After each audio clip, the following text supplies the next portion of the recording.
The Norman and Florence Brody Family Foundation is dedicated to exploring topics of national and international importance and is proud to support Policy Watch with Doug Besheroff at the University of Maryland.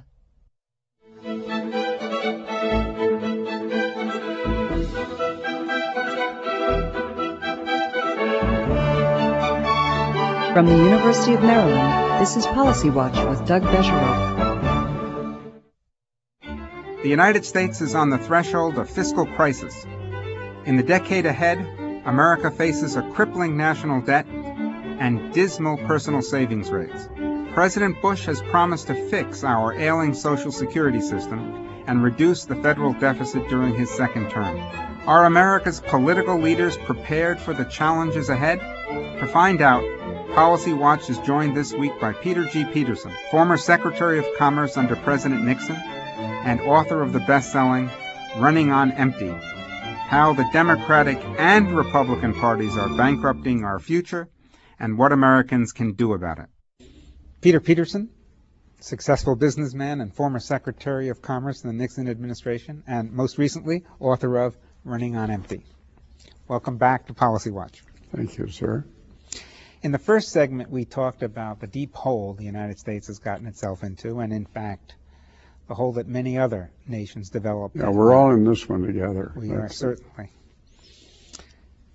Let's talk about three things.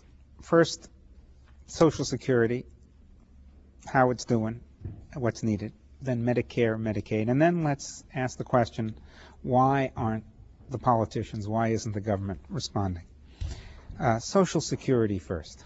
How large a problem? Well, before we just focus on Social Security, let's focus on the broad requirement. In the simplest terms, the broad requirement is we have to increase what the economists call our net national savings in this country. Savings are what are needed to invest and grow. Now, how do you increase savings? You do it in two ways. First, think of these budget deficits.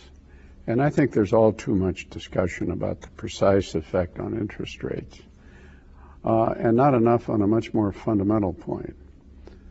These deficits are principally about consumption. They're not about investment. And they drain our limited savings pool, which then is not available for our investment, which makes us more dependent on foreign capital, which I don't think we should be. The second way you increase savings, and I have some suggestions for that too, is to increase personal savings. We used to be the biggest saver in the world, and now we're the lousiest saver. And people are now on a debt binge, a consumption binge, and we're saving less than 1% of the GDP. I indicated in the last segment it used to be 15 years ago 5.5–6% of the GDP. So those are the two broad solutions. So everything that we think about should at least include an answer to how do we increase net savings. Now, what do you do about Social Security? What most Americans know about Social Security is that there's something called a cost of living allowance. What most Americans do not know is that the benefits are also indexed to wage increases. Now, for the politicians who say we're going to grow out of the problem, they're not confronting a rather brute reality that it's very difficult to grow out of the Social Security problem, because as productivity goes up and wages go up, so do the benefits. So I had a long talk with Lady Margaret Thatcher, who, as Prime Minister of Great Britain, is the only leader of the developed world to take really surgical action. And I said to Lady Thatcher once, Lady Thatcher, do the leaders of the developed world understand this problem? And if so, why don't they do something about it? And she said, oh my, yes, Mr. Peterson, they all know about it. But the theory is it's going to hit on somebody else's watch. And why should I take the pain for somebody else's gain?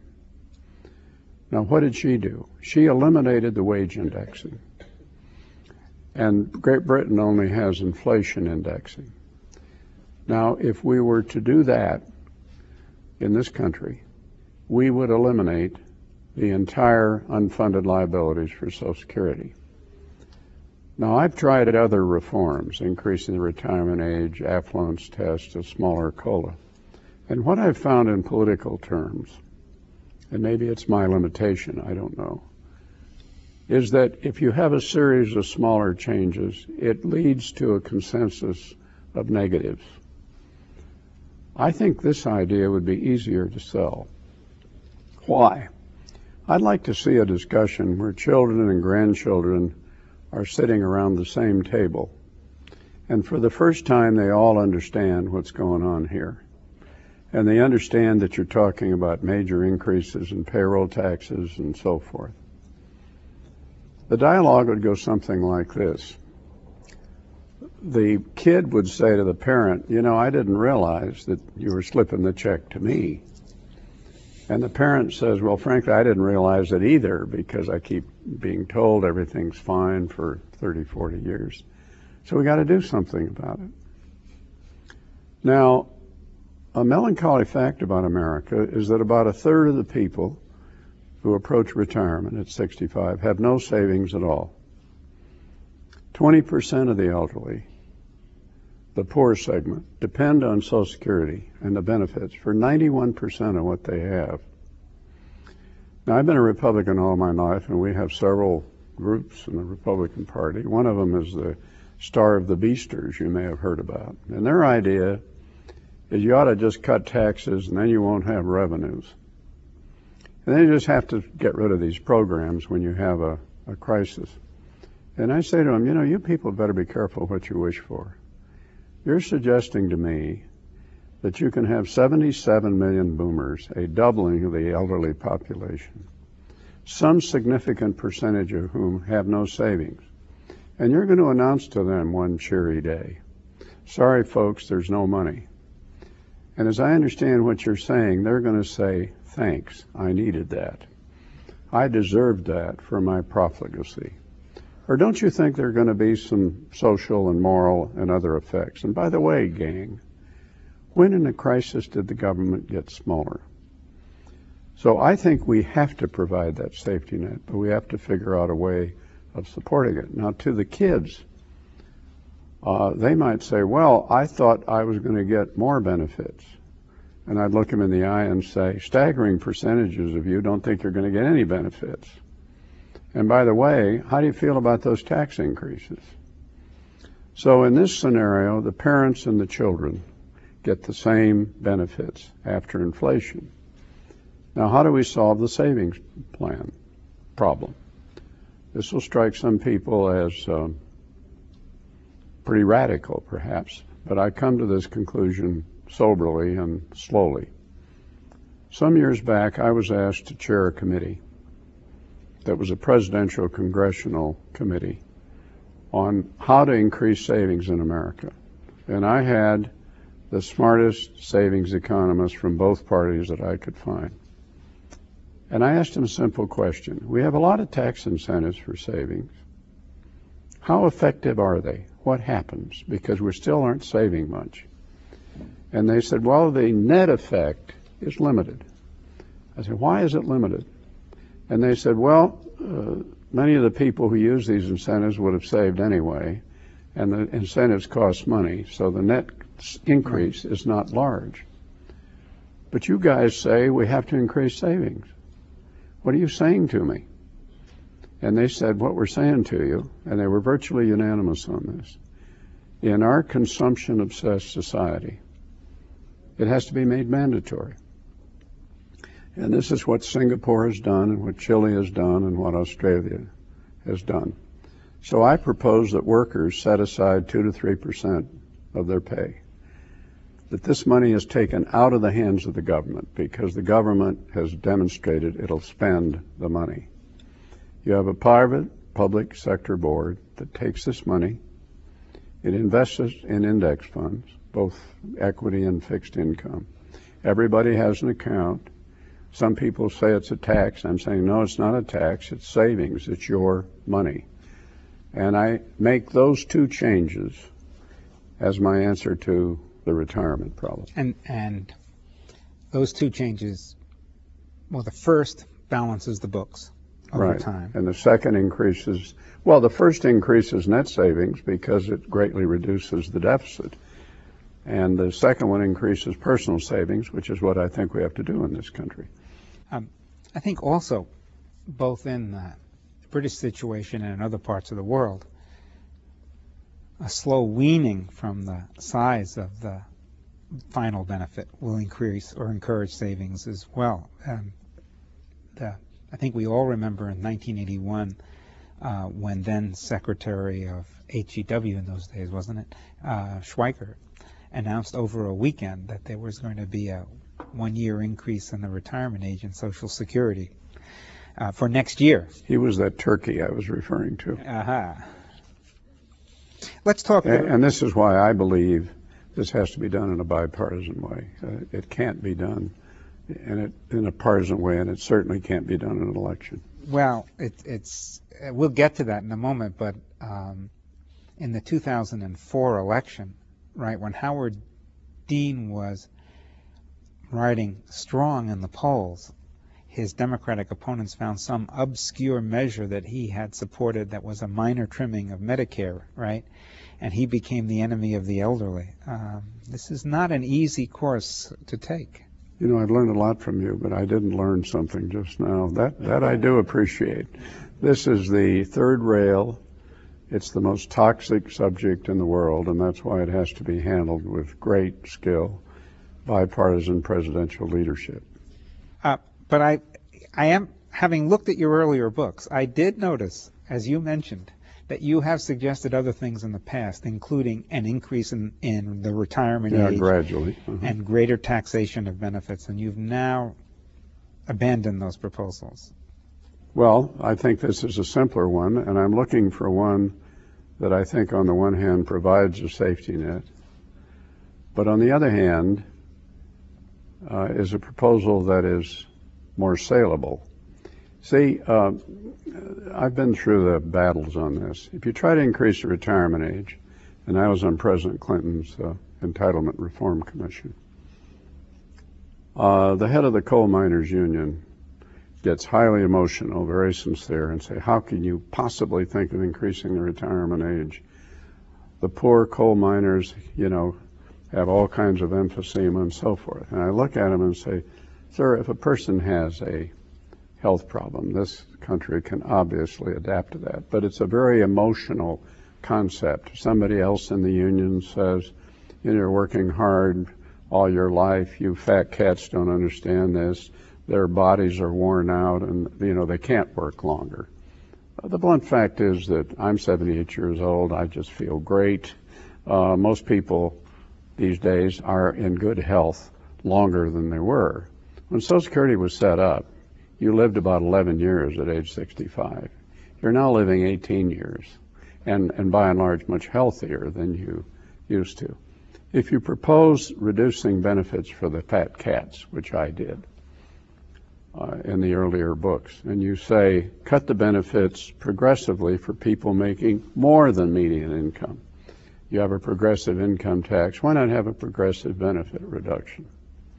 Oh my, particularly the Democrats. You can't do that because programs for the poor are poor programs. I said, no, wait a minute. Are you saying you have to bribe the rich to help the poor? And if that's the case, if we're all on the wagon, who's going to pull it? So we've ended up with a system that started out as a safety net for the truly needy, and now it's a well-padded hammock for the middle and upper classes. But just trust me, if you propose those kind of changes, you get these highly emotional arguments that are very sincere, you know, but are politically very devastating. So I was looking for a simpler solution. Now you mentioned, I want to bring this up before we turn to questions from the audience, you mentioned about how much of the past was because of democratic expansions. And in the 80s, the Republicans tried once or twice to trim the benefits a little, but in 2003, the Republicans joined the party with the prescription drug benefit? You know, in this book, I try to relentlessly offend everyone, so let me take a shot at it. My party used to be the party of fiscal responsibility. I was taught at the University of Chicago that a long-term tax cut's not a tax cut at all if you don't cut long-term spending. It's just a deferred tax increase on the future, which is to say your kids. We have morphed into any tax cut, anytime theology. We will grow out of everything. We have been joined in my party by what used to be thought of as a oxymoron, big government Republicans. And we've witnessed over the last several years huge growth in spending that has nothing to do with defense. This isn't me saying this. The Cato Institute refers to the spending explosion. If you've reviewed Pat Buchanan's book, Hardly a Liberal, he says this is the most startling recklessness he's seen. And then we have the Star of the Beasters. Now on the Democratic side, if my party has never met a tax cut they didn't like, they have never met a universal entitlement program they didn't want to create or expand. And during the time when they were in charge, over the last 40 years, benefits to individuals from the government have gone up 6 times after inflation. Now, Bob Kerrey is a very good friend of mine. He's the Democratic senator, co-chairman of the Concord Coalition.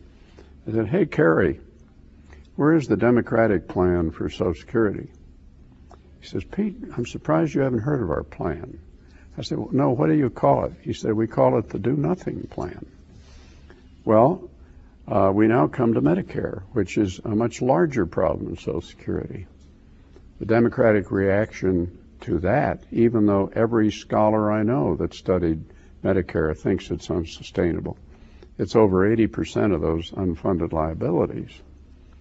Their criticism of the recent Medicare prescription drug benefit is it doesn't go far enough. So you have this unholy conspiracy of 2 parties that are joined by a kind of pragmatic theology of all get and no give, and all gain and no pain.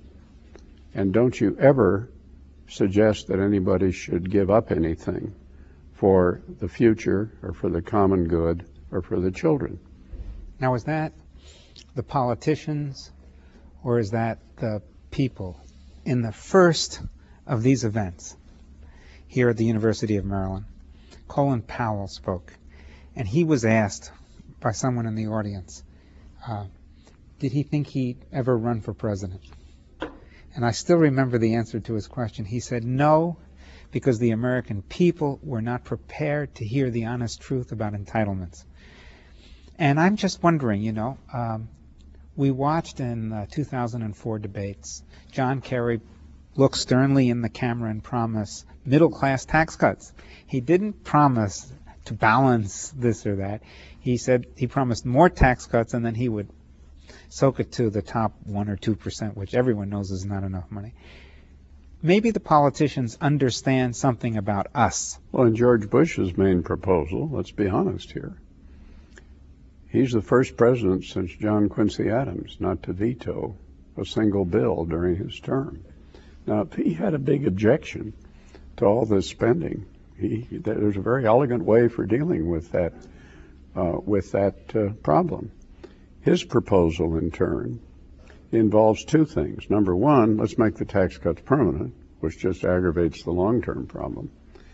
But he's got a Social Security proposal that at least has the benefit of being a proposal, that you take 10% of the payroll taxes and you put them in individual accounts. Now, however you might feel about individual accounts, I happen to think they're very costly to administer. But setting that aside for the moment, if you ask them the question, where's that money going to come from? Are you reducing the benefits? And you don't hear a word about that because that means somebody has to give up something. So what we're doing is, I don't know if you've ever seen the 3-card Monte, game where the money gets shifted around. You take 10% of the money and you put it in accounts, but then you have to borrow that money to meet the benefits, you see. So both parties are. I think are they're guilty. reading polls, and they may know what. Yeah, it's the pleasure principle, the instant gratification principle. You call it Me Tooism. Me Tooism. I want it all, and I want it now. And we haven't had leadership to say no, but perhaps you and your books will provide it. I would like to think that if the American people were told the truth, I'm not arguing for a moment that parents don't love their children. My experience is I've talked about this book around the country. They love their kids and grandkids as much as anybody. But if you've been told the Social Security Trust Fund is going to take care of things for the next 40 years, and the government sits there and passes something called Sarbanes-Oxley, where a corporate CEO gets put in jail if he doesn't reveal all the liabilities, and they passed a law called ERISA that the private pensions require, that you have to fund, set aside real money over no longer than 30 years. I make a kind of a silly suggestion. It's silly because Congress's enthusiasm would be restrained. I said, why don't you guys have a Sarbanes-Oxley law for the federal budget? And why don't you publicly display this stuff and don't have hidden liabilities, unfunded liabilities. Tell the American people the truth. Tell them that if they were to fund these programs the way they require private corporations, it would add $1.5 trillion to the annual budget, at least. So I may sound like an incurable optimist, but I think parents and grandparents still love their kids. They have been misinformed and disinformed by politicians with amnesia and anesthesia and all kinds of euphemisms. But if they were told the truth, I would like to believe, and the sacrifice asked was reasonable, and it was humane, and it was gradual. I'd like to believe they would adjust to it, but not during an election, no. Now it's the time for us to turn to our audience for their questions of you. But thank you very much. Good. Thanks very much for your presentation. I really enjoyed it. My name is Ed DeSev. I'm a professor of management, finance, and leadership here at the School of Public Policy. I've had the good fortune to be involved in financial management jobs at all three levels of government. We just closed the fiscal year with a deficit of $415 billion, according to the Treasury. That's about 3.6% of GDP. No one can tell us whether that's a good thing or a bad thing. There's no standard for measuring that. You talked about the actuarial calculations you'd like to see done for Social Security and Medicare. That's a great idea.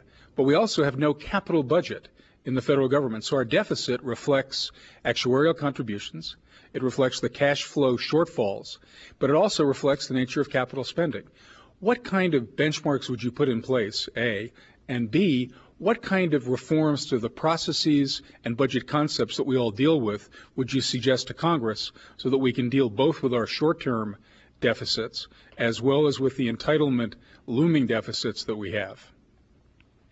The American public has been misinformed and disinformed. And while you're right, we're all part of the problem. You know, as Pogo said, the enemy is us. A lot of the problem is that we don't tell the American people the truth. And I think accounting could make a huge contribution to that. When I tell people that be sure you understand what we're talking about here, in 15 years, the deficits from Social Security and Medicare are going to be $785 billion, and then $1 trillion plus. They said, you can't be serious. I said, I am serious, but they don't know it. It was nice to see USA Today last week coming out with the articles they did on their front page talking about it. Thank you. So I think the major truth-telling is the indispensable ingredient here. Thank you. This man's an idealist. As you note, fertility rates in this country are down, and we have 77 million baby boomers soon to retire, with tremendous strains coming for Social Security and Medicare. To what extent do you think we can mitigate this problem by allowing more open immigration, particularly people of working age, and thus make some of the other changes needed less drastic? Well, let's talk about the American demographic situation. I'm sure you know what it is, but the audience may not. We have one of the highest birth rates in the developed world. it's about 2 babies per woman. And with immigration, America is in relatively better shape than other countries, because with immigration, our population is going to grow. Now, I've had my research people make a calculation of how many immigrants we would need on the short term, but remember, they also become part of a longer term problem. But let's just talk about the short term. I think we have about 900,000 or something like that immigrants. It would take at least 5 million to make a major dent in this problem. A year. A year. Now, just keep in mind what we're talking about here. I keep saying this, but I think the political enthusiasm for a quintupling of immigration would really be restrained. So while it's helpful in America, it's a long way from the solution, in my opinion. Thank you. Mm-hmm. Pete Peterson, on behalf of the University of Maryland School of Public Policy and Policy Watch, thank you very much for being with us. My pleasure. Thank you.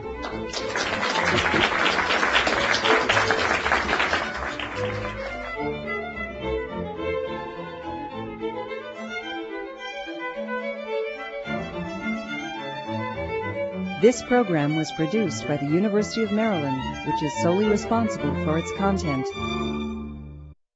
The Norman and Florence Brody Family Foundation is dedicated to exploring topics of national and international importance and is proud to support Policy Watch with Doug Besheroff at the University of Maryland. We are PBS.